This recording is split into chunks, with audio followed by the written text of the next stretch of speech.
ఈనాటి మన ధ్యాన భాగముగా మొదటి 3 వచనాలు మనం చదువుదాం. తెరచిన వారు చదవండి గట్టిగా. సైన్యములకు అధిపతియగు యెహోవా, నీ నివాసములు ఎంత రమ్యములు! యెహోవా మందిరావరణములను చూడవలెనని నా ప్రాణము ఎంతో ఆశపడుచున్నది. అది సొమ్మసిల్లుచున్నది. జీవముగల దేవుని దర్శించుటకు నా హృదయమును నా శరీరమును ఆనందముతో కేకలు వేయించున్నవి. సైన్యములకు అధిపతియగు యెహోవా, నా రాజా, నా దేవా, నీ బలిపీఠమునొద్దనే పిచ్చుకలకు నివాసము దొరికెను. పిల్లల పెట్టుకు వానకోవులకు గూటి స్థలము దొరికెను. దేవుడి మాటలు మనకు దీవెనగా చేయునుగాక. ఆమేన్. ఓ మాట ప్రార్థన చేద్దాం. కన్ను మూసుకోండి. పరిశుద్ధ తండ్రి, వందనాలు. ఆరాధనలో ఇంతవరకు మీరు తోడుగా ఉన్నారు.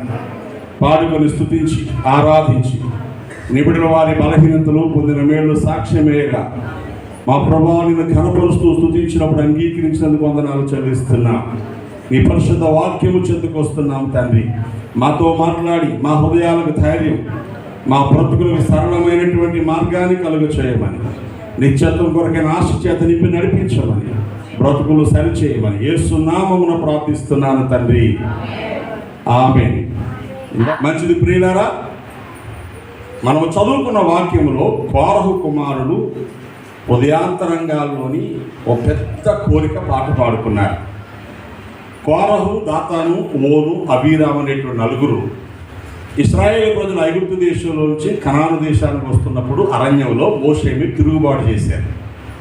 ఆ 4తో పాటు 250 మందిని కలుపుకొని ఒక బ్యాచే మోషే మీద, నువ్వే నాయకుడువా, దేవుడు నిన్నే ఏర్పరచుకున్నాడా, మేము నాయకులం కదా, మేము నీ గోత్రంలో పుట్టిన వాళ్ళమే కదా అని తిరుగుబాటు చేస్తే దేవుడికి కోపం వచ్చింది. ఆ 4 వారి కుటుంబాలతో సహా నేల నెరవిడిచి భూకంపంలో లోపలికి వెళ్ళిపోయి చచ్చిపోయారు.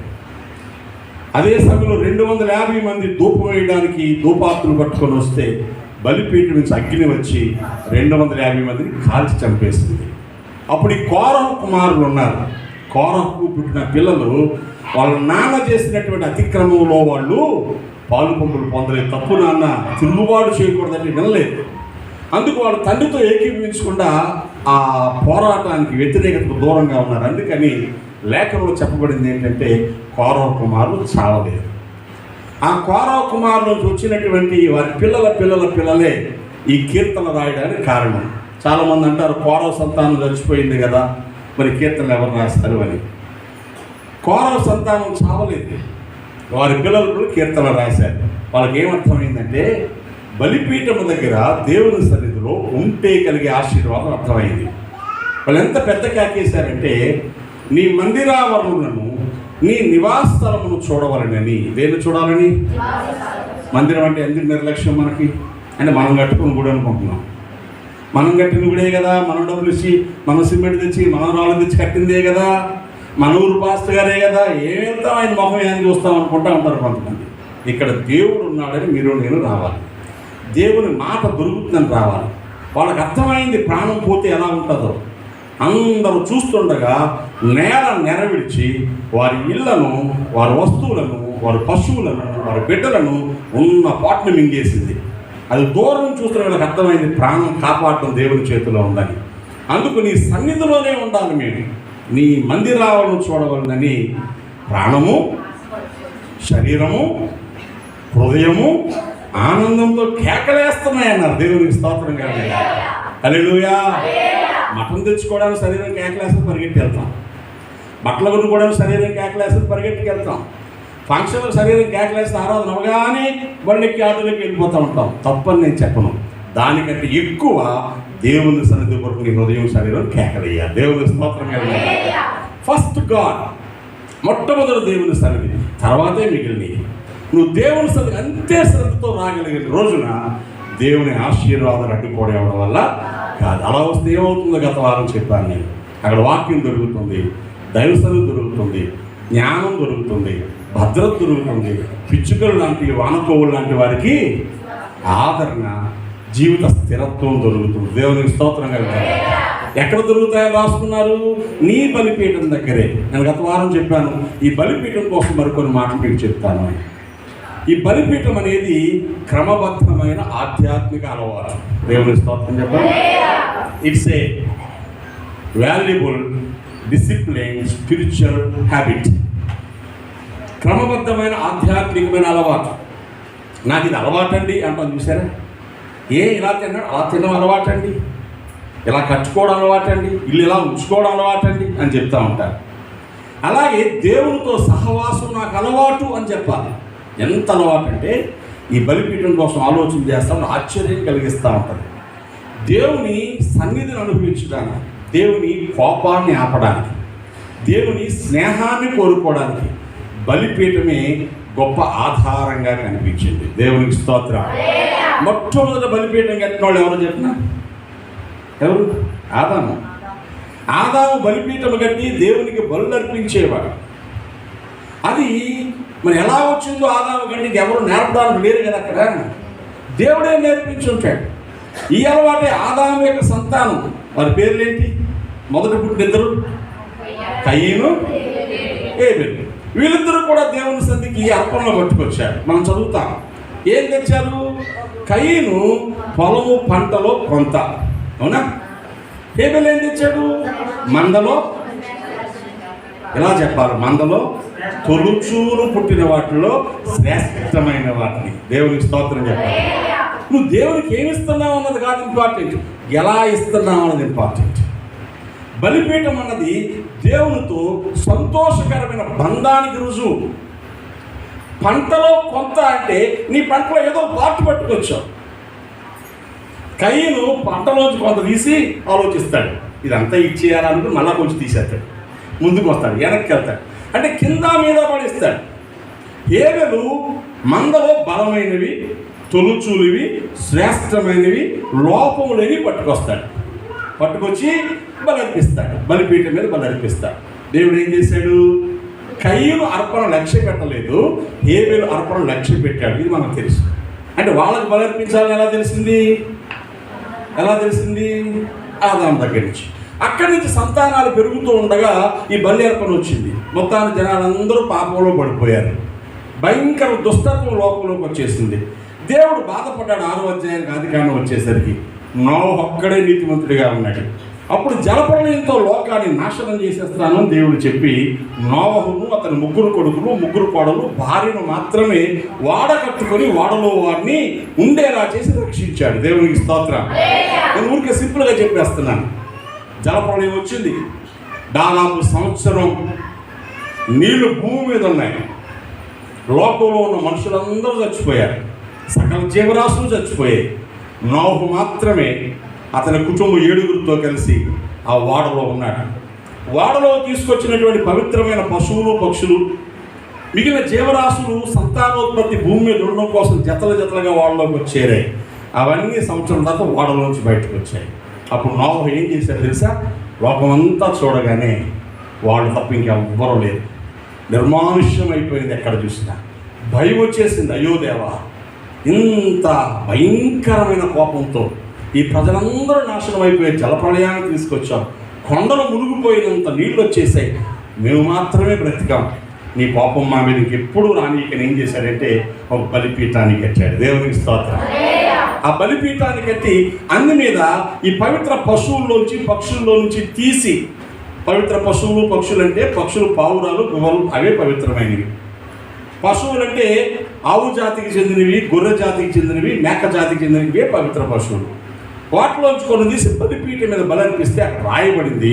ఒక్క మాట మీరు చదివితే బాగుంటుంది. ఆదికాండం 8వ అధ్యాయంలో నోవహులాగా బలర్పించగానే దేవుని యొక్క సన్నిధి ఎంత అద్భుతంగా కనిపించిందో 21వ వచనంలో మనం చదువుతాం. 20వ వచనం ఆఖరిలో ఆ పీఠం మీద దహనం అర్పించింది ఉంది. ఆ తర్వాత అప్పుడు యెహోవా ఇంపైన సువాసన నాగ్రహించి ఇక మీదట నరులను బట్టి భూమిని మరలా శపించను అని తన హృదయంలో తీర్మానించుకున్నట్టు రాయబడింది. నోహతో చెప్పాడు, నేను నీతో పశువులతో పక్షులతో నిబంధన చేస్తాను, ఇంకెప్పుడు భూమి మీద జలప్రళయాన్ని నేను తీసుకురాను, నా మాటకు రుజువుగా ఆకాశానికి భూమికి మధ్య నా ధనస్సును పెడుతున్నానని. అప్పుడప్పుడు చూడండి, మనం వర్షాలు వచ్చి కాస్త తగ్గుతున్నప్పుడు ఎండ వస్తే ఒక ఇంద్రధనస్సు అంటాం, హరివిల్లు, రెయిన్బో, అది దేవుని ధనస్సు అని లేఖనం చెబుతుంది. అది చూస్తున్నప్పుడల్లా గుర్తుకు రావాల్సింది ఏంటంటే నోవహుకు దేవుడిచ్చిన మాట, ఇంకెప్పుడు భూమి జలప్రళయం తీసుకురాను. ఎందుకు చెప్తున్నాను? నోవహు బలర్పించాడు. అంటే బలర్పిస్తే ఏమైంది? కోపం తగ్గింది. బలర్పిస్తే దేవుని కనికరం వచ్చింది. బలర్పిస్తే దేవుని కాపుదల వచ్చింది. బలర్పిస్తే దేవునితో స్నేహము వచ్చింది. అక్కడి నుంచి మీరు చూడండి, అబ్రహాం బలిపీఠాలు కట్టాడు, ఇస్సాకు కట్టాడు, యాకోబు కట్టాడు, యోసేపు కట్టాడు, మోషే కట్టాడు, అహరోను కట్టాడు. భక్తులందరూ బలిపీఠాలకు, సమూయేలు వరకు భక్తులందరూ, దావీదు వరకు భక్తులందరూ బలిపీఠాలు కట్టుకుంటూ వెళ్ళారు. బలిపీఠము దేవునితో బంధము అన్నది మీకు గుర్తొస్తే చాలు. దేవునికి స్తోత్రం. ఈ బలిపీఠం కోసం 2-3 మాటలు చెప్తాను. మరలా బలిపీఠములు బైబిల్ గ్రంథంలో ఎన్ని రకాలు కనిపిస్తాయంటే, నెంబర్ 1 మట్టి బలిపీఠం. ఏ బలిపీఠం? మట్టితో చేయబడిన ఎత్తైన దిమ్మ. నెంబర్ 2 రాతి బలిపీఠం. రాళ్లను పేర్చి ఒక దిమ్మలాగా, పీఠంలాగా, ఒక జంతువును కాల్చడానికి కావలసిన పీఠంలాగా, నేల మీద కాకుండా ఎత్తుగా ఒక దిమ్మ లాంటిది కట్టి దాని మీద కట్టెలు పేర్చి దాని మీద బ్లర్పించే జంతువు యొక్క శరీర భాగాలు విడదీసి ఆ మాంసం మంది మీద పెట్టి పూర్తిగా కాల్చేయడం దహన బలి అంటారు. 3వది ఇత్తడి బలిపీఠం. ఏ బలిపీఠం? నిర్గమకాండానికి వచ్చేసరికి మోషే భక్తుని దేవుడు చెప్పాడు, 5 అడుగుల పొడవు, 5 అడుగుల వెడల్పు, 5 మూరల పొడవు, 5 మూరల వెడల్పు, 3 మూరల ఎత్తు, తుమ్మకర్రతో ఒక పీఠం లాంటిది చేసి దాని లోపల వెలుపల ఇత్తడి రేకు పొదిగించి మధ్యలో చూడండి బొగ్గులపై ఒక చిన్న గ్రేటింగ్ లాంటి ఉండేది పూర్వం, మీకు గుర్తొస్తే, అలా ఒక జల్లెడ చేయించి ఆ బలిపీఠం మీదే బలు అర్పించాలి అని. 3 బలిపీఠాలు మనకు కనిపిస్తాయి. ఈ 3 బలిపీఠాలు బలు అర్పించడానికే క్రమబద్ధంగా ఎప్పుడెప్పుడు బలు అర్పించాలి? మందిరం కట్టబడిన తర్వాత ఉదయము సాయంత్రము బలు అర్పించాలి. మనుషులు వచ్చి వారు తప్పులు ఒప్పుకొని, పాపం ఒప్పుకొని బలిపశువులు తెచ్చినప్పుడల్లా బలు అర్పించాలి. కృతజ్ఞతతో, సంతోషంతో దేవుని మహిమపరచడానికి తెచ్చినప్పుడల్లా బలు అర్పించాలి. మందిరంలో నిత్యము బలు అర్పించాలి. ఈ బలిపీఠం మీద అగ్ని ఎప్పుడు ఆరిపోకూడదని లేవీకాండంలో రాయబడింది. పిల్లారా, ఊరికే టూటీగా చెప్తున్నాను మీకు నేను. ఇక్కడ మనం బలిపీఠం యొక్క లక్షణాన్ని జ్ఞాపకం చేసుకుంటే, మరి మనకెందుకండి ఇదంతా అనగానే మన బలిపీఠం యేసయ్యే. దేవుని స్తోత్రంగా ఉండాలి. ఆ దినాల్లో వారు ఇంతగా బలు అర్పించారు. మరి ఈ రోజుల్లో మనం ఆ బలి అర్పించే అవకాశం మనకు లేదు. మన బలిపీఠము యేసయ్యే. మన కోసం ఒక్కసారిగా బలి అర్పించబడినటువంటి బలి పశువు యేసయ్య. గత వారం కూడా చెప్పారు. మరి మనం ఏం చేయాలి?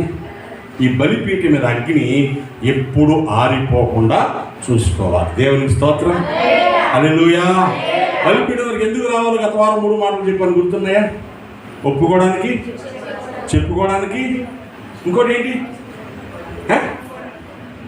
ఒప్పుకోవడానికి, చెప్పుకోవడానికి, 3వది దేవుని మహిమపరుస్తూ ఆయన కృతజ్ఞతలు చెల్లించడానికి. దేవునికి స్తోత్రం కలుగును. హల్లెలూయా. ఈ బలిపీఠం యొక్క సంగతులను మనం జ్ఞాపకం చేసుకుందాం. ఈరోజు మన బ్రతుకుల్లో బలిపీఠాలు ఎలా ఉన్నాయో గుర్తు చేసుకుందాం. ఆ రోజుల్లో బలి వారు అర్పిస్తే ఒక జంతువునో పక్షినో బలి అయింది. ఈరోజు మనం కృతజ్ఞతతో, పశ్చాత్తాపంతో దేవుని సన్నిధిలో కూర్చుంటే బలి అవుతుంది. దేవుని స్తోత్రం కలుగును. అంటే భక్తులు ఏం చేయాలి? క్రమం తప్పకుండా లేవీకాండంలో చూడండి, ఒక మాట మనం చూస్తాం. ఆ లేవీకాండంలో దేవుడు ఒక ఆజ్ఞనిచ్చాడు. 6వ అధ్యాయం. సార్వత్రిక క్రైస్తవ సంఘం, దేవుని బిడ్డలు, వారు చేయాల్సినటువంటి పని, వారి జీవితాల్లో ఎలా ఉండాలో ఒక ఖచ్చితమైనటువంటి ఇన్ఫర్మేషన్ ఇక్కడ రాయబడింది. 6వ అధ్యాయము 9వ వచనం. నీ అహరోనుతోను అతని కుమారులతోను ఇట్లనము దహన బలిని కూర్చున్న విధి, దహన బలి ద్రవ్యం ఉదయం వరకు రాత్రంతా బలిపీఠం మీద దహించుచుండును. దేవునికి స్తోత్ర. మీరు గమనిస్తే 12వ వచనం, బలిపీఠం మీద అగ్ని మండుచుండవలెను, ఆరిపోకూడదు. ప్రతి ఉదయమున యాజకుడు దాని మీద కట్టెలు వేసి దహన బలి ద్రవ్యం ఉంచి సమాధాన బలికి పశువు క్రొవ్వును దహించవలెను. బలిపీఠం మీద అగ్ని నిత్యము మండుచుండవలెను, అది ఆరిపోకూడదు. దేవునికి స్తోత్రం. బలిపీఠం మీద అగ్ని నిత్యము మండుచుండదు. ఇది అండర్లైన్ చేసుకోండి. ఈ బలిపీఠం మీద అగ్ని ఎవరు ముట్టించారు మొట్టమొదట అంటే, ఈ బలిపీఠాన్ని కట్టి మందిరాన్ని ప్రతిష్ఠ చేసినప్పుడు వారు మొదట బలి పశువును వధించగా ప్రార్థన చేయగానే ఆకాశం నుండి అగ్ని వచ్చి, ఎక్కడి నుంచి వచ్చింది? The fire came from the above. దేవుని సన్నిధిలోంచి అగ్ని వచ్చి బలిపీఠాన్ని కాల్చి ఆ పశువుని కాల్చింది. అప్పుడు దేవుడు అన్నాడు, అగ్ని ఆరిపోకూడదు, ఆరిపోకుండా చూసుకోండి. అందుకేం చేయాలి? బలి అర్పించినప్పుడు ఉదయం అంతా అలా ఒకదాని తర్వాత బలు అర్పిస్తారు, కట్టెలు వేస్తూ ఉంటారు, కాలుస్తూ ఉంటారు. సాయంకాలం బూడిద పడిపోతాయి. మళ్ళీ ఏం చేయాలి? సాయంకాలం బూడు తీసేసి కట్టెలు వేయాలి. రాత్రి అలా కాలుతూ ఉంటుంది. పొద్దునే మళ్ళీ బూడు తీసి ఏం చేయాలి? కట్టెలు వేయాలి. బూడులు తీసేస్తూ ఉండాలా, కట్టెలు వేస్తూ ఉండాలా. అది ఎప్పుడు అగ్ని ఆరిపోకూడదు. ఒక ఊరు నుంచి ఒక ఊరు వారు ప్రయాణాలు చేస్తున్నప్పుడు కూడా 43 చోట్ల మజిలీలు చేశారు అరణ్యాత 40 సంవత్సరాల్లో. ఈ 43 సంవత్సరాలు అప్పుడు ముట్టించిన అగ్ని ఆరిపోకుండా ఉంది. దేవునికి స్తోత్రం చెప్పాలి. ఎంత గొప్ప సంగతి తెలుసా? మొట్టమొదటి దేవుడు పంపిన అగ్ని 43 సంవత్సరాలు వారు కనాను దేశానికి వచ్చి గుడారం వేసుకునే వరకు అగ్ని ఆరిపోలేదు. ప్రత్యక్ష గుడారము మందిరంగా మారే వరకు అగ్ని ఆరిపోలేదు. మళ్ళా సొలొమోను మందిరము కట్టినప్పుడు అప్పుడు కూడా అగ్ని వచ్చి దహించింది. దేవునికి స్తోత్రం కలుగునుగాక. ప్రియులారా, ఇది మనకేమి నేర్పిస్తుంది? మన జీవితాల్లో ప్రతి ఉదయము సాయంకాలం దేవుని సన్నిధిలో బలి పశువుల క్రొవ్వును అర్పించినట్లు కృతజ్ఞతతో, పశ్చాత్తాపంతో, కన్నీళ్లతో మనం కూడా ప్రార్థన చేసుకునే వారము కావాలి. దేవునికి స్తోత్రం. ఎంతమంది భక్తులు ఉన్నారంటారు? ఉదయం సాయంకాలం ప్రభు సన్నిధిలో క్రమం తప్పకుండా మోకరించి నీ కష్టాన్ని చెప్పుకొని, బాధను చెప్పుకొని, తప్పులు ఒప్పుకొని, పశ్చాత్తాపడి, లేక దేవా నువ్వు చేస్తున్న మేలు నువ్వు నాయనా నీకు వందనాలని చెప్పి స్తుతులు చెప్పి వాళ్ళు ఎంతమంది ఉన్నారు? మీరు బాగుపడడానికి, క్షేమంగా ఉండడానికి ఒకే కారణం చెప్తాను నేను. 84వ కీర్తన 5వ వచనంలో రాయబడింది, మీరు చదవక్కర్లేదు. నీ వలన బలమునందు మనుషులు ధన్యులు, యాత్ర చేయు మార్గములు వారికి అతి ప్రియములు. దేవుని బలం ఎప్పుడు వస్తా చెప్పనా? గుడికి వచ్చేస్తే కానుక ఇచ్చేస్తే కాదండి. మందిరాలకు రావాలి, దేవుని సేవ కానుకలు ఇవ్వాలి. అంత మాత్రం ఆశీర్వాదం వచ్చేది అనుకోకూడదు. ఈ ఫిషర్మెన్ కమ్యూనిటీస్ వచ్చేస్తుంటాయి మన ప్రాంతాల్లో, తీర ప్రాంతాల్లో, జాలర్లు ఉండే గ్రామాల్లో. వాళ్ళ భక్తి అక్కర్లేదు, గుడికి వస్తే చాలు, కానుక ఇచ్చేస్తే చాలు, కూట పెట్టేసుకుంటే చాలు. రోజు సంఘాల్లో కూటాలు ఉంటాయి. ఎందుకని? కూట పెట్టుకుంటే చేపలు పడిపోతాయి, కూట పెట్టుకుంటే జబ్బులు తగ్గిపోతాయి అనుకుంటారు. దానివల్ల మంచిదే, సేవ జరుగుద్ది, కానీ పని జరగదు. ఇవన్నీ సేవకు. కానీ దేవుడు కోరుకునేది ఏంటి? మనము ఆయనతో సన్నిహితమైన సంబంధాన్ని కలిగి ఉండడం. దేవునికి స్తోత్రం కలిగిన. హల్లెలూయా. నాకు అర్థమైనా చెప్పినా? ఎవరింటికన్నా మనం వెళ్ళాం అనుకోండి, వెళ్ళగా 6 వచ్చారా అని కూల్ డ్రింక్ ముందు పెట్టేసి ఆ లోపల పోయి, మన కూల్ డ్రింక్ తాగుతా ఉండగా మళ్ళీ వచ్చి వచ్చారా తింటారా అని పకోడీ ముందు పెట్టేసి ఆ లోపల పోయి, ఒక గంట కూర్చొని యాపిల్స్ కోసి పక్కన పెట్టేసి ఆ లోపల పోయి, మధ్యాహ్నం రాగానే బిర్యానీ పెట్టేసి లోపల పోతే బుద్ధున్నవాడు ఎవడని ఏమనుకుంటాడు? వీళ్ళకి ఎలా కనపడుతున్నాం మనం? ఇవేమి లేక తిన్నానికి వచ్చామనుకుంటున్నారా? ఎలా ఉన్నారు, ఎలా వచ్చి ఒక మాట మాట్లాడరా? మరి మీరేం చేస్తారు? నేనైతే మరుక్షణం అక్కడి నుంచి వెళ్ళిపోతాను. నేను వాళ్ళ ఇంటికి తిండి లేక వెళ్ళలేదు, వాళ్ళ కోసం వెళ్ళాను. వాళ్ళతో మాట్లాడేది తీరిక లేనప్పుడు, పరామర్శించేది ఓపిక లేనప్పుడు నేను వాళ్ళతో ఉన్న అనవసరం. అర్థమవుతుందా? ఇంటికి రాగానే ఏం చేయాలి మనం? ఎవరైనా రాగానే వాడు ఉండడానికి అవకాశం ఇవ్వాలి. ఒక కుర్చీయో, పేటో, చాపో నీ స్తోమలు వేసి 2 కూర్చొని కాస్త మంచినీళ్ళు ఇవ్వాలి. మనుషులు మనమే సహించలేకపోతే మరి దేవుని సన్నిధికి వచ్చి నువ్వు దేవునితో బంధం పెంచుకోకపోతే, దేవునితో స్నేహం పెంచుకోకపోతే, ఎంతకాలం అయింది గుడికి రావడం మొదలుపెట్టి? ఎన్ని సంవత్సరాలు దేవుని నమ్ముకొని దేవుని హృదయం నీకు అర్థమై దేవునితో నీ సహవాసాన్ని కట్టుకోకపోతే నీ బలిపీఠం ఏమైపోయినట్టు? ఇప్పుడు బలిపీఠం నిండా పుగ్గు పెరిగిపోయిందన్నమాట. బలిపీఠం నిండా దుమ్ము పట్టేసి ఆ బలిపీఠాన్ని శుభ్రం చేసి ఫ్రెష్గా అగ్ని మండేలాగా ఎప్పటికప్పుడు దేవునితో స్నేహాన్ని పంచుకోవాలి, చెప్పుకోవాలి. నీ ఫీలింగ్స్ చెప్పాలి, నీ ఆశ చెప్పాలి, నీ ఆలోచన చెప్పాలి, నీ భయం చెప్పాలి, నీ అవసరాలు చెప్పాలి. ఉదయం చెప్పాం, మళ్ళీ వారం రోజులు దాకా కాదు, సాయంత్రం చెప్పాలి, మళ్ళీ ఉదయం చెప్పాలి. అగ్ని ఆరిపోకుండా బలిపీఠం మండుచున్న చోట దేవుని స్తోత్రం. దేనికన్నా చెదపట్టవచ్చు కానీ అగ్నికి చెదపట్టదండి. దేవుని స్తోత్రం చెప్పండి. చిమ్మెట్లు పట్టమని పడతాయా? ఈరోజు చాలా బ్రతుకులు ఏం పట్టేసాయి? పుట్టలు చీమలు పట్టేసాయి, పుట్టలు చెదలు పట్టేసాయి, పుట్టలు పెట్టేసాయి. బలిపీఠాలు ఏమైపోయాయి? ఆరిపోయాయి. నీ బలిపీఠం మండుతూ ఉంటే వెచ్చదనం ఉంటుంది, వెలుగు ఉంటుంది, దేవుని సన్నిధి ఉంటుంది. నీ వల్ల బలము పొందు మనుషులు ధన్యులు. నేను చెప్తాను, భార్య భర్తల ఇంట్లో రోజు 5 నిమిషాల గురించి ప్రార్థన చేసుకోండి అయ్యా. ఎంతమంది గుడిని మీరు చేసుకొని చెప్పగలరు? మా ఇంట్లో 2 ఉన్నాం, దేవుని నమ్ముకున్న వాళ్ళు, మా ఇద్దరం రోజు 5 నిమిషాలు ప్రార్థన చేసుకుంటున్నామని. అలా చేయనంతకాలం మీ భక్తి వ్యర్థం. అలా చేయనంతకాలం మిమ్మల్ని మీరు మోసం చేసుకుంటున్నారు. ఎందుకంటే ఇంత ప్రయాసంతో పరిచయం చేసిన తర్వాత కూడా భక్తి మీకు అలవాటు పడలేదంటే, ఆ రారు మగవాళ్ళు ప్రార్థన నాకు తెలుసు. ఆ సెల్ ఫోన్లు కొనుక్కోవడాలు, ఊళ్ళో తిరగడాలు బాగా ఇష్టం. మీరే పిలవాలి, రండి ఒక 5 నిమిషాలు కూర్చొని ప్రార్థన, నేను ప్రార్థన చేస్తాను, ఏకీభవించండి. కలిసి అన్నం తింటారు కదా, కలిసి కబుర్లు చెప్పుకుంటారు కదా, కలిసి డబ్బులు ఎక్కెడతారు కదా, ఇవన్నీ కావాలి కదా మీకు. మరి కలిసి ఎందుకు ప్రార్థన చేయరు? బలిపీఠాలకు తగ్గిన ఆరిపోయిన రోజున దరిద్రాల కొంపల్లోకి వచ్చేస్తాయి, రోగాల కొంపల్లోకి వస్తాయి, దుఃఖాల కొంపల్లోకి వస్తాయి, పోరాటాల కొంపల్లోకి వస్తాయి, నాశనం వెనకాల పరిగెత్తుకుంటూ వస్తుంది. చూస్తూ సహించలేక బాధపడి కన్నీళ్లు కార్చి శరీరాన్ని, మనసును, ప్రాణం అరగొట్టుకుని మాటలు చెప్తున్నాను. నేనేం చెప్తున్నానో దాన్ని చేసి చెప్తున్నాను. మా ఇంట్లో నా బిడ్డలతో కలిసి ప్రార్థన చేస్తాం, నా భార్యతో కలిసి ప్రార్థన చేస్తాం. ప్రార్థన చేయడానికి సమయాలు వెచ్చిస్తూ ఉంటాం. మాకు పెద్ద అవసరాలు ఏమి లేవు, దేవుడు దయ వల్ల చాలా బాగున్నాం మా కుటుంబంలో. ఇంకో 10 సంవత్సరాలు కూర్చొని ఊరికే ప్రార్థన చేసుకున్న బ్రతికేసే పరిస్థితి ఉంది. కానీ సంఘంలో క్షేమం లేదని కన్నీరు గారుస్తూ ఉంటే మీరేమో తలుపులు మూసేసుకుని ఉంటా ఉంటే, ప్రార్థన ఆలకించి దేవుడు దీవులు పట్టుకొస్తే మీ తలుపు తీసుకుండాలా, మూసేసి ఉండాలా? మరి మూసేసుకుని ఉంటే మీ ఇంట్లో బలిపీఠమే ఆరిపోతే ఎక్కడ తేవాలి దేవుడు ఆశీర్వాదాలు? ఎక్కడ తేవాలి? ప్రార్థన ఆశీర్వాదం పొందడానికి బలిపీఠం మీద అగ్ని మండుచూ ఉండాలి. దేవుని స్తోత్రం కలిగి ఈ మధ్యాహ్నం తీర్మానం చేసుకుంటా, నీ ఇంట్లో దేవుని సన్నిధిలో ప్రార్థించడానికి ఒక చాప ఉండాలి. దేవుని స్తోత్రం. అంటే చాప అంటే చాప లేకపోతే ప్రార్థన, చాప ఉందని గుర్తే వస్తుంది. ఇప్పుడు నీకు ఆ చాప ఎప్పుడెప్పుడు ఇప్పావు? వాళ్ళు ఎన్నిసార్లు ఇప్పావు? రండి చాప వేసి మోకరించండి. ఈ చాపని ప్రార్థన బలిపీఠాన్ని రోజు ప్రార్థన చేసుకున్నారు. రండి, భార్యని పిల్లండి, భర్తను పిల్లండి, బిడ్డలు పిల్లండి. వాళ్ళు లేకపోతే బిడ్డలతో తల్లిలో తండ్రిలో కూర్చొని ప్రార్థన చేద్దామని ఒక పాట పాడండి. చర్చిలో పాట పాడి పుస్తకాలు గెలుగుతూ ఉంటారు.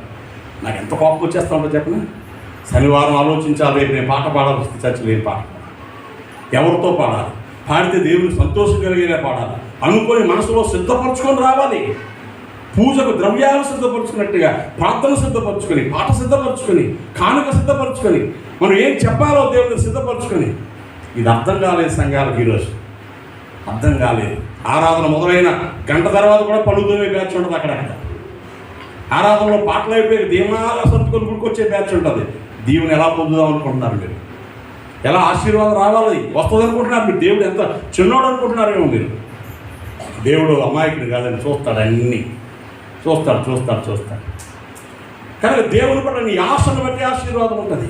పిల్లరా జాగ్రత్తగా గమనిస్తే బలిపీఠం మీద అగ్ని ఏం చేయాలి? అందరూ చెప్పండి.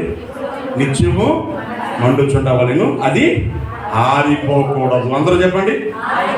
అంటే నీ ఇంట్లో ఏం చేయాలి? నిత్యము ప్రార్థన ధూపములాగా దేవుని సన్నిధికి వెళ్ళాలి. ఉదయం సాయంకాలం ఆ ధూపం వేస్తూనే ఉండాలి ప్రభు సన్నిధిలో. ఇది మీకు అర్థమైన రోజున ఆశీర్వాదాలు మీ సొంతం అవుతాయి. బైబిల్ గ్రంథంలో భక్తులు కొన్ని ప్రార్థనలు చేశారు, బలిపీఠాలు కట్టారు. ఏ సమయాల్లో చేసారు? ఊరికి డేటా ఇచ్చి నేను క్లోజ్ చేస్తాను ఈ వర్తమానాన్ని. నోవహు కోసం జ్ఞాపకం చేశాను. ఆదికాండం 8వ అధ్యాయంలో మనం చదివాం. ఎప్పుడు ప్రార్థన చేశాడు, లేక ఎప్పుడు బలిపీఠం కట్టాడు? బలిపీఠమే ప్రధానం ఇక్కడ. ఎప్పుడు కట్టాడు? అంతా నాశనం అయిపోయి తాను మాత్రమే మిగిలినప్పుడు, దేవా ఎంత గొప్ప దేవుడు నాయన, సైట్ రేట్లు పెరిగిపోతా ఉంటే అందరినీ చంపేసి మొత్తం నువ్వు నాకు ఇచ్చేసావు, అందుకు చేయలే. మనం ఎందుకు చేస్తాం నాయన? ఈ భయంకరంగా మా పక్కోడు పోయాడు, ముందోడు పోయాడు, వెనకాలు పోయాడు, ఇదంతా మాదే అటు ఇటు జరిగిపోతాం, అందుకు చేయలేదు. ప్రభువా, లోకమంతా నాశనం అయిపోతే నేను మాత్రమే దృష్టిలో కనికరం పొందానయ్యా, నా బ్రతికెంత, నేనెంత. అందుకు కృతజ్ఞతతో బలిపీఠం కట్టాడు. దేవునికి స్తోత్రం. నీ తోటి వాళ్ళు ఎలా ఉన్నారు లోకంలో ఒకసారి చెక్ చేసుకో. నువ్వు కలిసి తిరిగినాడు, కలిసి ఆడుకున్నవాడు, కలిసి మాట్లాడినాడు, కలిసి పాడుకున్నవాడు, కలిసి సినిమాలు చూసినాడు, ఎలా ఉన్నారు లోకంలో? జ్ఞాపకం చేసుకుని ఎలా ఉన్నారు? కొందరు జబ్బులతో ఉన్నారు, కొందరు అప్పుల్లో ఉన్నారు, కొందరు దిక్కుమాలిపోయి ఉన్నారు, కొంప గొడుగు లేకుండా ఉన్నారు. నువ్వు ఎలా ఉన్నావు? గుర్తుపెట్టుకో, ఎలా ఉన్నావు? స్థిరపడ్డావు. సింపుల్గా చెప్తే దేవుని స్తోత్రం చెప్పండి. నీకు అలా చెప్పాలనిపించలేదా? ఇంకా స్థిరపడలేదా? నీ తోటలో ఇంకా ఇల్లు కూడా కట్టుకోలేకపోతే అద్భుతమైన ఇల్లు ఉంది నీకు. నీ తోటలో ఇంకా బంగారం వస్తువులని దిక్కుమాలిపోయి తాకట్టులో ఉంటే నువ్వు బంగారాన్ని సంపాదించుకో. ఉదాహరణ చెప్తున్నాను సుమా. చాలామంది రక్షణ లేక దురలవాట్లు నలిగిపోతూ ఉంటే ఈరోజు అలవాట్ల నుంచి బయటకు వచ్చున్నాము. చిన్న కష్టం వచ్చినా గుండెలు బండ్లు కొట్టుకుని ఆత్మహత్యల కోసం పరిగెట్టే లోకంలో నువ్వు ఎంత పెద్ద బాధ వచ్చినా నా దేవుడు నాడని చెప్పి ధైర్యంగా మోకరించగలుగుతున్నావు. దేవుని స్తోత్రం.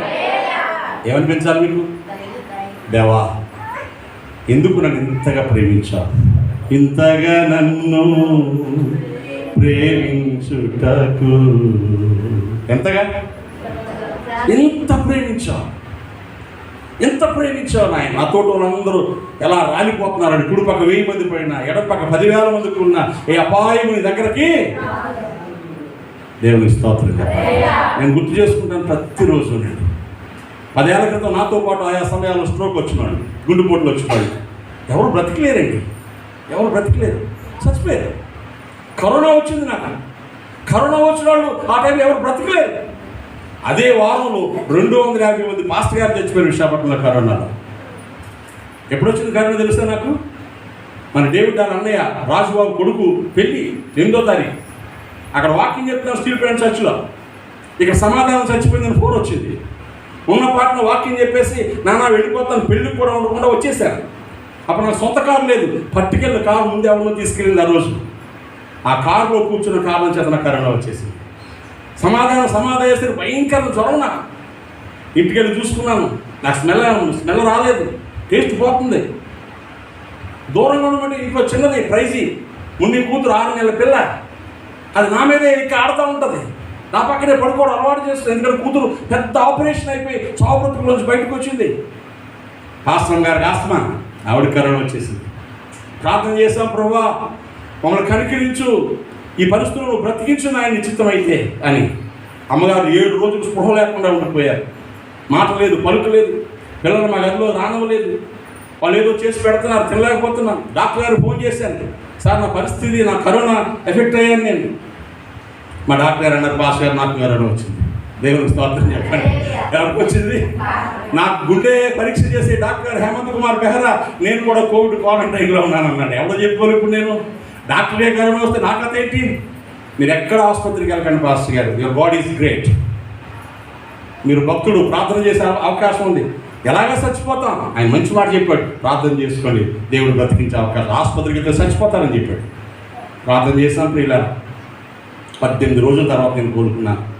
పాస్టర్ గారు నా తర్వాత ఇంకో 7 రోజులు స్పృహ లేదు. ఆ ఉలకదు, పలకదు, త్రాగదు. 6 రోజులు చూసి ప్రార్థన చేశాను, ప్రభువా ఇవి చచ్చిపోతుంది, నేను ఆపుని అడగలేను, ఆవిడ లేకుండా ఒక్కరోజు కూడా బ్రతకలేను, ఆవిడ తీసుకుంటే నన్ను కూడా తీసుకో అని ప్రార్థన చేశాను. ఆవిడ చెప్తుంటే నాకు ఆ రోజు గుర్తొస్తుంది, ఆవిడ లేకుండా బ్రతకలేను ఆయన, ఆవిడ తీసుకో, నేను కాదంటలేదు, నన్ను కూడా తీసుకో. ఉదయానికి పాస్ గారు ఆకలి అయిపోతుందండి. దేవునికి స్తోత్రం కలిగిన నేనే నెమ్మదిగా లేచి కిచెన్లోకి వెళ్ళి వేడిగా నోటి పట్టుకొచ్చి పెట్టాను. బ్రతికేసాను ఇద్దరం, ఇంకా బ్రతికే ఉన్నాం. దేవుని చూసి పొగరు, దేవుని చూసి అహంకారం, దేవుని చూసి గర్వంగా బ్రతకాలి. ఓపిక లేకపోయినా పరిగెత్తడానికి కారణం ఇదే, పరిచయం చేయడానికి కారణం ఇదే, 365 రోజులు దేవుని కోసం బ్రతకడానికి కారణం ఇదే. ఒకడు ప్రేమించినా, ద్వేషించినా, ఇచ్చినా, ఇవ్వకపోయినా, పట్టించుకోకపోయినా నా పని నేను చేసుకుంటూ వెళ్ళడానికి కారణం ఏంటో చెప్పనా? నా దేవుడు నన్ను బ్రతికించాడు. నాతో చాలామంది లేరు. ఆయుష్ ఇచ్చిన దేవుని కనపరచకపోతే ఇంకెవరిని కనపరచాలి నేను? ఇది నీకు అర్థమైతే నీ బలిపీఠం మీద దగ్గర ఆరిపోకూడదు. దేవుని స్తోత్రం. నేను ప్రేమించిన వాళ్ళు చాలామంది, నన్ను ప్రాణంగా ప్రేమించిన వాళ్ళు చనిపోయారండి. ఈరోజు నీ తోటలో చాలామంది చచ్చిపోయారు. నువ్వు బ్రతుకున్నావు. దేవుని బట్టి అహంకారంగా బ్రతుకుతావు. నువ్వు దేవుని కనికరాన్ని బట్టి దేవుని ఆరాధించాలి. అయ్యా నన్ను బ్రతికించినందుకు నీ స్తోత్రం. నోహ అందుకు బలిపీఠం కట్టాడు. ఎంతమంది చచ్చిపోయి పీనుగులైపోయి శ్మశానం అయిపోయిన దేశంలో నా కుటుంబమే నీకు కనబడిందని ఆయన. మేము భక్తులు కాదు, నువ్వు కనికరించావు. దేవుని స్తుతించండి. దేవునికి మహిమ కలుగును గాక.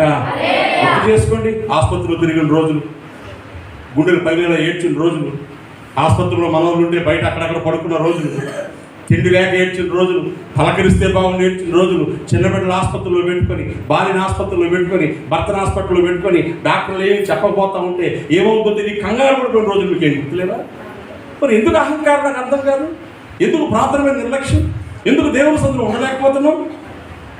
ఇది గుర్తొస్తే చాలు, ఇంకెవరు కూడా నేర్పక్కర్లేదు. ప్రభువా నీ సన్నిధి, నువ్వు లేకపోతే నా బ్రతుకులేదు. ఈ బలిపీఠం దగ్గర మండుతూ ఉండాల్సిందే. దేవునికి స్తోత్ర.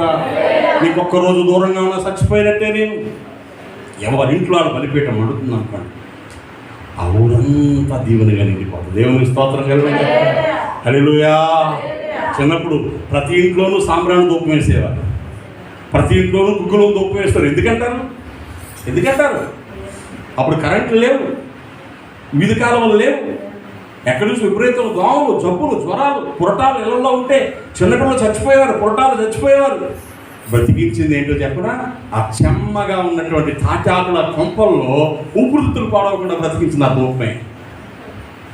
ఆ రోజు అమాయకంగా వాళ్ళ గడపలో పసుపు రాయండి, ఇంటి ముందేమో సున్నం గుళ్ళసమంతో ముగ్గులు వేయండి అని చెప్తే అది శుభ్రం అనుకున్నాం కాదు, బ్యాక్టీరియాని చంపడానికి, వైరస్ని చంపడానికి.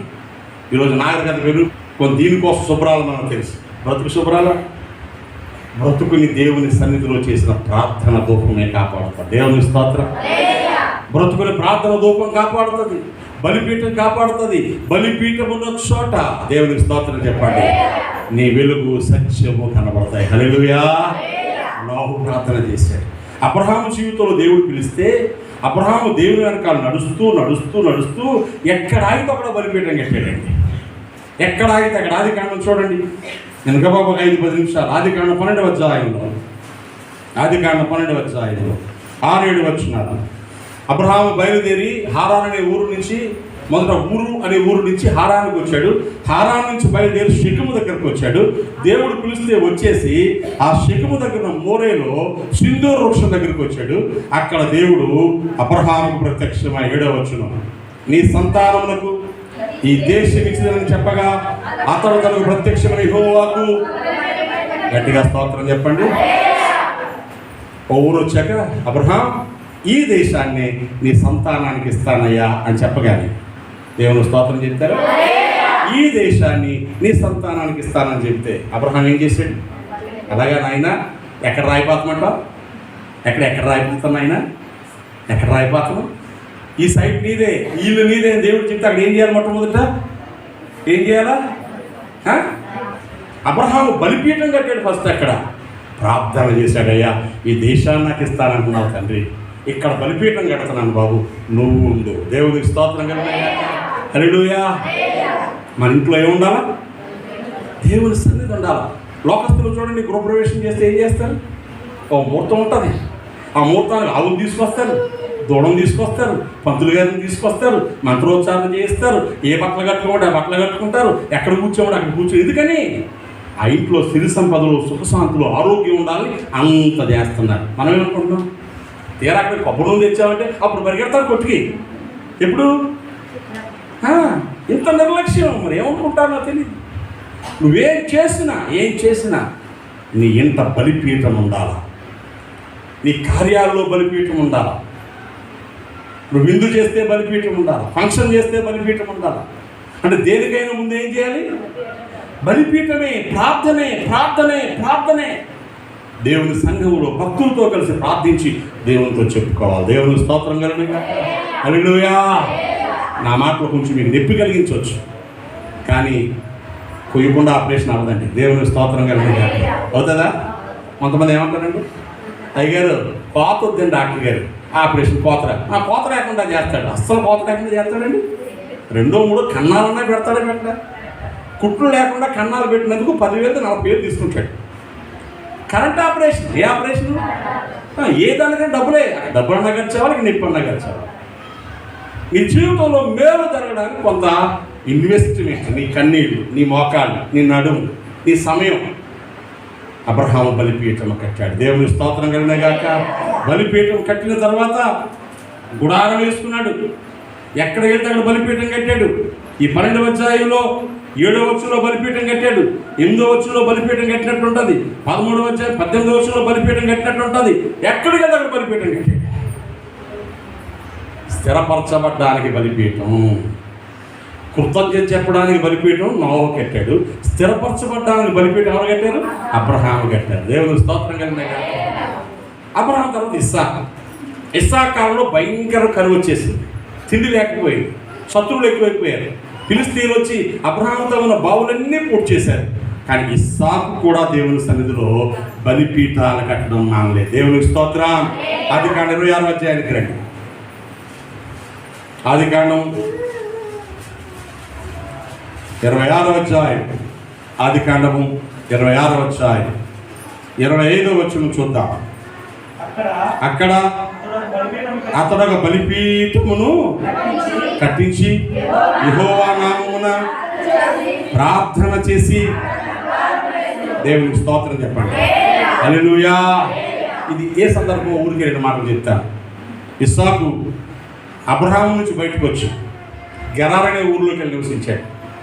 ఆ దేశం అంతా కరువు వచ్చేసింది, జనాలు పంటలు వేయడం మానేశారు. పొరుగు నుంచి వచ్చిన ఇస్సాకు వ్యవసాయం చేయాలనుకున్నాడు. ఎవరినో అడిగాడు, ఏమండి నేను వ్యవసాయం చేసుకుంటాను, కౌలుకు కొంచెం భూమి ఇవ్వండి. జనాలు చూసి నవ్వినట్టున్నారు. ఎందుకని?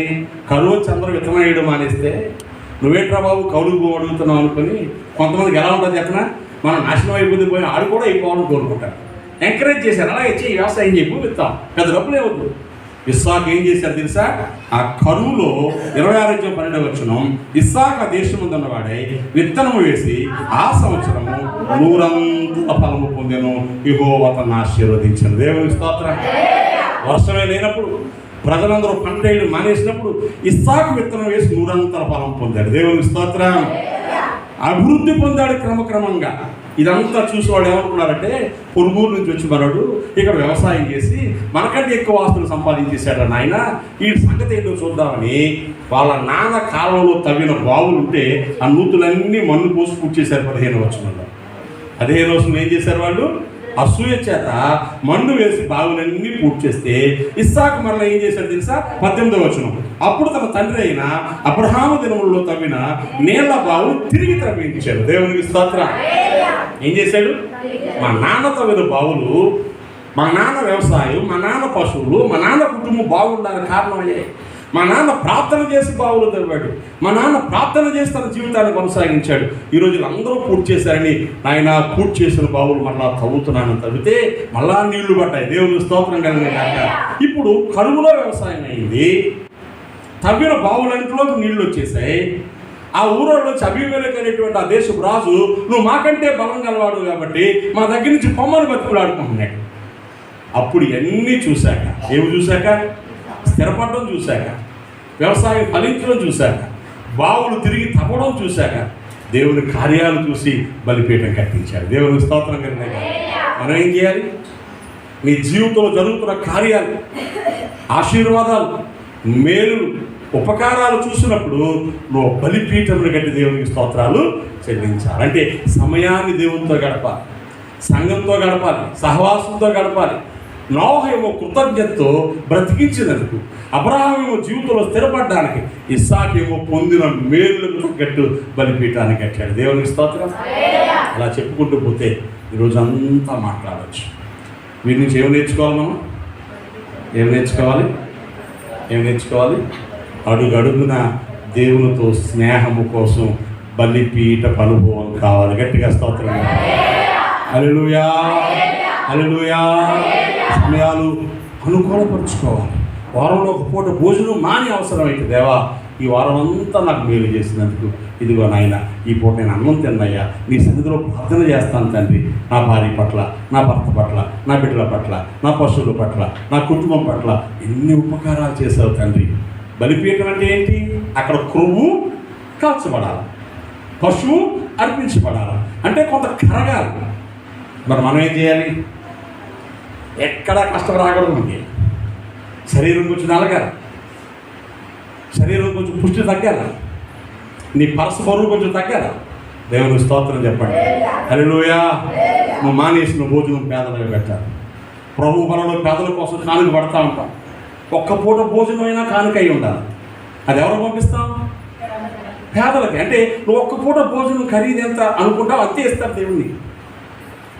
ఒక్క పూట భోజనం 10 రూపాయలే నాయన, నేను నెల మొత్తం 600 ఇస్తాను, సరిపోతుంది. ఎందుకు ఒక పూట భోజనం 10 రూపాయలు, 30 రోజులు 60 పూటలు 600, నీకు 600 వస్తే సరిపోతా? చాలా. అంటే అక్కడ ఏం చేయాలి మనం? క్రొవ్వు కరగట్లేదు. ఇన్వెస్ట్మెంట్ నీ పూట భోజనం మన జీవితాల్లో దేవునికి అర్పణ చేయడానికి. మనం ఎప్పుడో సాత్విగా మాట్లాడుతూ మీ పేదలంటే అంత ఇష్టం ఏంటి డాడీ అని. నాకు ఇష్టం. పేదలకు కష్టం తెలుసు, నాకు ఆకలి తెలుసు, అవమానం తెలుసు, వస్త్రహీనత తెలుసు, ఒంటరితనం తెలుసు, కృంగిపోవడం తెలుసు. ఎవరు సహాయం చేస్తారు ఎదురు చూస్తే ఎలా ఉంటుందో తెలుసు. దేవుడు నన్ను దీవించాడు కనుక నేను ఒక్కడికే నా సంతోషాన్ని కలిగిస్తే చాలనుకుంటాను. దేవుని స్తోత్రం కనుక ఈరోజు మన స్థితి మన తాతలు ఇచ్చింది కాదు. ఈ స్థితి నువ్వు రెక్కలు కష్టపడి తెచ్చుకున్నది కాదు, దేవుని కనికరం, దేవునికి స్తోత్రం. కాబట్టి ప్రియులారా, ఈ బలిపీఠపు అనుభవాన్ని జ్ఞాపకం చేసుకుంటా. మందిరావరణంలో బలిపీఠం ఉంది, మందిరావరణంలో దేవుని సన్నిధి ఉంది. అక్కడికి వస్తే ఆనందం ఉంది. అక్కడికి రావాలని శరీరం కేకలేస్తుంది, హృదయం కేకలేస్తుంది, ఏమండి ప్రాణము కేకలేస్తుంది. పౌరకుమారులు అంటారయ్యా నీ మందిరావరణము చూడవాలని. దేవుని స్తోత్రం. మన కోసం చాలా బ్రతికేసాం. ఎవరి కోసం బ్రతకాలి? దేవుని కోసం బ్రతకాలి. బలిపీఠం కట్టుకుంటూ బ్రతకాలి, చక్కగా రాళ్ళు పీల్చుకుంటూ బ్రతకాలి. కట్టెలు చీల్చని మీరు వరుసగా డిసిప్లిన్ ఉన్న ప్రారంభంలో నేను ఎలా పెడతారో రాళ్ళు కొప్పేయకూడదు, రాళ్ళు చక్కగా పేర్చాలి. సుత్తించుకొని కొట్టకూడదు, దాన్ని ఊళ్ళతో కొట్టకూడదు. కారు రాళ్ళు అంటే నీ నిర్ణయాలు పనికిరావు. దేవుని యొక్క చిత్తము, దేవుని యొక్క నిర్ణయం ఎలా ఉంటే అలాగే చేయాలి తప్ప అందులో ప్లస్లు మైనస్లు ఉండవు. కారు రాళ్ళు అమర్చుకుంటూ పెట్టాలి, దాని మీద కట్టెలు చక్కగా చీల్చి పెట్టాలి. బలి పశువు యొక్క చర్మాన్ని వచ్చే నీళ్లతో కడిగి అవయవాలు విడదీసి దాని మీద పెట్టాలి. అంటే ఇదంతా ఒక ప్రాసెస్. ఆ రోజుల్లో నువ్వు కూడా దేవుడితో గడిపే సమయాలు అలా ఉండాలా? ప్రార్థన సిద్ధం చేసుకుని రా. దావీదంటాడు, అయ్యా రాజా, నా దేవా, ఉదయమునే నీ సన్నిధిని నా ప్రార్థన సిద్ధము చేసి కాచి ఎదుగుతాను. ఎడాపెడా ఎలుగు దేవుడా, ఏసు దేవుడా, తండ్రి తోత్రం ఆమె. ఇది కాదు ప్రార్థన. నువ్వు దేవుడితో ఏం చెప్పాలనుకుంటున్నావో ముందే రిహార్సల్ వేసుకోవాలి. నేను దేవుడిని అడగాలి. రెబ్కా ఏమనుకుంది? నా కడుపులో శిశువులు పెనుగులాడుతున్నారు, ఇలాగైతే నేను బ్రతకడం ఎందుకు? నేను దేవుడిని అడుగుతాను. ప్రభా నాయన స్తోత్రం. రెబ్కా ఏమో ఎందుకు వచ్చానో ప్రభా అని అన్నా. ఏమండి మనం ఎందుకు మొదలు పెడతామో ప్రార్థన ఏం చేస్తాం కూడా తెలియదు. ప్రార్థన అంటే మంత్రం కాదు, ప్రార్థన అంటే మర్మం కాదు. ప్రార్థన అంటే దేవునితో నీ మనసులో ఉన్నదంతా మాట్లాడటం, ఒక పద్ధతి ప్రకారం మాట్లాడటం. నీ కష్టం ఎవరికైనా చెప్తే ఎలా చెప్తావు? పోసు కూర్చున్నాడు చెప్తావు. తలపోటు కోసం చెప్పమను, మనకు తలపోటు వచ్చేలా చెప్తాం. అర్థమవుతుందా? నీకు వచ్చిన తలపోటు కోసం ఎవరికైనా చెప్తే ఎలా చెప్తావు? ఆడి తలపోటు వచ్చేది అంతలాగా చెప్తావు. ఎక్కడ నెప్పెట్టిందో సూదులు గుచ్చేసినట్టు, మేకులు దిగ్గొట్టేసినట్టు, శుద్ధించుకొని బుర్ర బద్దలు కొట్టేసినట్టు, కళ్ళు మొత్తం కుళ్ళిపోతున్నట్టు, ఇల్లు మొత్తం దొరిలేస్తున్నట్టు, ఈ దెబ్బకాడికి ఎదురు కొట్టి గిలగలా కొట్టుకుంటుంది. మనుషులకి ఎంత చెప్పడం వచ్చు, నువ్వు దేవుడికి ఎందుకు చెప్పు? దేవునితో చెప్పాలి. నీ ఆనందాన్ని చెప్పు, నీ భయాన్ని చెప్పు, నీ బెంగను చెప్పు, నీ ఆశను చెప్పు, నువ్వేం కోరుకున్నావో చెప్పు, ఏం జరగాలనుకున్నావో చెప్పు. సమయం చాలా తెలుసా మీకు? సమయం చాలా తెలుసా? నేను చాలాసార్లు ప్రార్థన చేయడం కోసం మధ్యరాత్రి మిల్లుకు వస్తుంది, తెల్లవారుజాము మిల్లుకు వస్తుంది. ఊరికే చిన్న ప్రార్థన చేసుకుని నాకు ఇప్పుడు లేస్తే ఒక చిన్న ప్రార్థన చేయడం అలవాటు. లేచిన ప్రతిసారి బయటకు వచ్చిన ప్రతిసారి కాస్త లోపల నీళ్ళు పోసుకుంటాను, మళ్ళీ వచ్చి కాసేపు కూర్చొని మోకరించి ప్రార్థన చేసి మళ్ళీ పడుకుంటాను. అలా కొన్నిసార్లు ఒక 5 నిమిషాలే ప్రార్థన చేద్దామని మోకరిస్తే ప్రార్థన చేస్తే తెల్లారిపోతుంది. 5 నిమిషాలు అనుకుంటాను నేను. అరే నేను 2 మోకరించాను, ప్రైవేట్ 4 అయిపోయింది. ఇప్పుడు నా ఎలా 4:30 భాషం గారు లేస్తుంది. ఆవిడ కాన్ఫరెన్స్ కాల్స్లో కనెక్ట్ అవ్వడం కోసం లేచి ఆ జరుగుతున్న సౌండ్ వచ్చి చూస్తే అప్పుడు లేస్తాను. 4:30 అయిందండి. అరే ఇంతసేపు నేను ఎలా మోకాన్ని రానుకుంటున్నాను, ఇంతసేపు ఏమైంది నాకు తెలియదు. నేను చేసిన ప్రార్థన చేయడం మొదలు పెడితే ప్రభువు నడిపిస్తే దేనికోసం చెప్తామో, ఎవరి కోసం అంగలారుస్తాము, కన్నీరు కారుస్తాము, బ్రతికి ఉండడానికి కారణం అదే. దేవుని స్తోత్రం కలిగి హల్లెలూయా. అప్పుడు కాయ కాసే చెట్టు అయినా చచ్చిపోతాం ఎలా ఉంటుంది మనకి? మాట్లాడరండి. ఇది ఉంటే అప్పుడో కాయ కాస్త అనుకొని కాస్త పోద్దాం, కాస్త నీళ్ళు వేసి కాస్త మందు వేసి దాని చుట్టూ కంచి కడతామా కట్టమా? అప్పుడో కాయ కాసిన దేవుడిని ప్రాణాన్ని కాపాడుతాడు. దేవుని స్తోత్రం కలిగిన ఇక్కడ ఉండాలి ఇంకో 4 రోజులు, ఉండాలి ఇంకో 4 రోజులు. ఆవిడ నాకు సహవాసం చేస్తుంది, నేనంటే ఇష్టం, నాకు మాట్లాడుతుంది. దేవానికి స్తోత్రం అనుకొని పడుకున్నాం అనుకో, నీ వల్ల భూమి బరువే వచ్చాయి, అక్కడన్నా సంతోషం ఉంది కానీ తీసుకుపోతాయి. అప్పుడు దాచిన ఏమైపోతాయి? డాక్టర్లు ఏమైపోతాయి? ఈఎంఐలు ఏమైపోతాయి? ఏమైపోతుంది? నర్స్ ట్రైనింగ్ ఏమైపోతుంది? ఏమో. ఉండాలంటే ఏం చేయాలి? మనం బలిపీఠం మీద నిత్యము మండాలి. కాబట్టి పిల్లల ఆరాధన సమయంలో గృహాలకు వెళ్ళే ముందు ఒక్కసారి మనసును పరిశీలన చేసుకుంటే నీ దేవుడు నిన్ను ప్రేమించి నీతో మాట్లాడుతున్నాడు. నీ బలిపీఠం ఎలా ఉంది? దేవునితో నీ స్నేహం ఎలా ఉంది? నీ సంబంధం ఎలా ఉంది? దేవుని పట్ల నీ ఆశ ఎలా ఉంది? దేవునితో నీ బంధం ఎలా ఉంది? నీకు నువ్వే సాక్షి. కొంతమంది అంటారు నా సంగతి అంతా దేవుడు తెలుసు, అందుకే ఈ పేరు గుర్తెత్తన్నాడు గబా గబా గబా. అర్థమవుతుందా? నీ సంగతి అంతా దేవుని తెలిస్తే కంటి పాపలను నిన్ను కాపాడుతాడు. దేవునికి స్తోత్రం కలిగిన కష్టాలు, శ్రమలు, బాధలు వచ్చిన ధైర్యాన్ని ఇస్తాడు. కృంగిపోమను. దేవుని చేతిలో ఉన్నవారు ఎవ్వరూ కృంగిపోకపోయినారు, ఎవ్వరూ భయపడరు. ప్రాణమా ఎందుకే తొందర? ఎందుకు? నీ దేవుడు లేదని. దేవుడు చచ్చిపోతే తొందరపడు. ఎవరు చచ్చిపోతే అప్పుడప్పుడు అంటే అమ్మ, నాన్న, అన్న, తమ్ముడా, అక్క, చెల్లె ఎవరున్నారు? ఎవరు లేరు నాకు ఇలాలో, ఎవరు లేరు నాకు ఇలాలో, ఆదరణ నీవేగా, ఆనందము నీవేగా, ఆదరణ నీవేగా, ఆనందం నీవేగా, సర్వోన్నతుడా నీవే నాకు ఆశ్రయ దుర్గము. మోకరించండి, నెమ్మదిగా పాడుకుంటుంది. ఎవరున్నారు నాకు ఈ లోకంలో? నువ్వు తప్ప. నువ్వు ఉన్నావు కాబట్టి భయం లేదు, బెంగ లేదు, కలవరం లేదు, కృంగిపోయిన పరిస్థితి లేదు. నీ సన్నిధి పట్ల నాకు అమూల్యమైన ఆశ ఉంది. నువ్వు విడిచిపెట్టే దేవుడు కాదు నాయన. కన్నీరు తుడిచే దేవుడు, భద్రత ఇచ్చే దేవుడు, ధైర్యం ఇచ్చే దేవుడు, ప్రాణమును నాయనా నా బ్రతుకులో నిరంతరము నీ కోసం ఆశపడేలా చేసే దేవుడు, నీ సన్నిధి పట్ల కాంక్ష పుట్టించే దేవుడు నువ్వు ఉన్నావు తండ్రి. నీకు వందనాలు. గట్టిగా చెప్పుకోండి, నెమ్మదిగా ప్రభువుతో ఒక మాట మాట్లాడండి. నా బలిపీఠాన్ని కట్టుకుంటానయ్యా. బలిపీఠం కూలిపోయింది, బలిపీఠం పగిలిపోయింది, బలిపీఠం మీద బుగ్గి ఒలికిపోయింది నాయన. నా బలిపీఠాన్ని మరలా కట్టుకుంటా, నీతో నా బంధాన్ని కట్టుకుంటా, నీతో నా స్నేహాన్ని కట్టుకుంటా, నీతో నా సహవాసాన్ని కట్టుకుంటాను అయ్యా. నువ్వు ఉంటే నాకు ధైర్యం, నువ్వు ఉంటే భద్రత, నువ్వు ఉంటే క్షేమం, నువ్వు ఉంటే నాకు మనోనిబ్బరం ప్రభు. ఎన్ని బాధలు వచ్చినా, ఎన్ని కష్టాలు వచ్చినా, ఎన్ని ఇబ్బందులు వచ్చినా, ఎంత కలవరం వచ్చినా, ప్రాణం పోయే పరిస్థితులు వచ్చినా, తండ్రి నువ్వే నాకు తోడు నాయనా, నువ్వే నాకు తోడు అయ్యా. కనికరించండి, కనికరించండి, కనికరించండి అయ్యా. నీవు తప్ప నాకు దిక్కేవాడు, నీవు తప్ప ఆశ్రయం ఎవరు తండ్రి? నీ బలిపీఠము దగ్గరకు నేను వచ్చేస్తానయ్యా. వెలుగు, సంతోషం అక్కడ ఉన్నానయ్యా, ఆనందం అక్కడ ఉందయ్యా, పిచ్చులకు నివాసస్థలం, వానకోలు కూటు స్థలం అక్కడ ఉందయ్యా. అయ్యో నా బ్రతుకులో కన్నీళ్ళు తొడవబడే చోటు అదేనయ్యా. నాకు సహాయం చేయి తండ్రి. ప్రార్థన చేసుకుందాం, ప్రార్థన చేసుకుందాం. పరిశుద్ధుడైన మా ప్రభువా నీ పాదములకు స్తోత్రాలు. ఎంత మంచి దేవుడు. నా బలిపీఠమా యేసయ్యా, నీ సన్నిధిలో నీతో నా సహవాసం, బంధం నిలిచి ఉండాలని నువ్వు మాట్లాడుతున్నావు. భక్తులైన వారు ఎందరో వారి జీవితాలు నీతో వారి బంధాన్ని, స్నేహాన్ని గుర్తు చేసుకుంటూ అద్భుతమైన రీతిలో బ్రతుకులు కట్టుకున్నారు. మాకు అవకాశం ఇవ్వడించండి. ఈ లోకంలో మేము మా జీవితం, మా బ్రతుకులు, మా సంతోషాలు దేవా నీవు లేకపోతే లేవు. నీకు ఇష్టంగా బ్రతకడానికి సహాయం చేయాలి. మీ నామాన్ని మహిమపరుస్తూ ఉండడానికి సహాయం చేయాలి. మా స్థితిగతులన్నీ నీతో పెరవేసుకుపోవడానికి కృప చూపండి. ద్రాక్షవల్లిని నేను తీగలు మీరు నా ఆయన నిలిచి ఉంటే కానీ ఎలాగో ఫలింపరో, తీగ ద్రాక్షవల్లే ఉంటే ఎలా ఫలిస్తుందో మీరు అలాగే ఫలిస్తారని చెప్పారు ప్రభు. అలా నిలిచి ఉండడానికి సహాయం చేయండి. మా బ్రతుకులు దీవించండి. ఈ మాటలు మాలో ఫలింప చేయండి. యేసు నామమున ప్రార్థిస్తున్నాను తండ్రి. ఆమేన్. అందరూ ఆమేన్ చెప్పండి.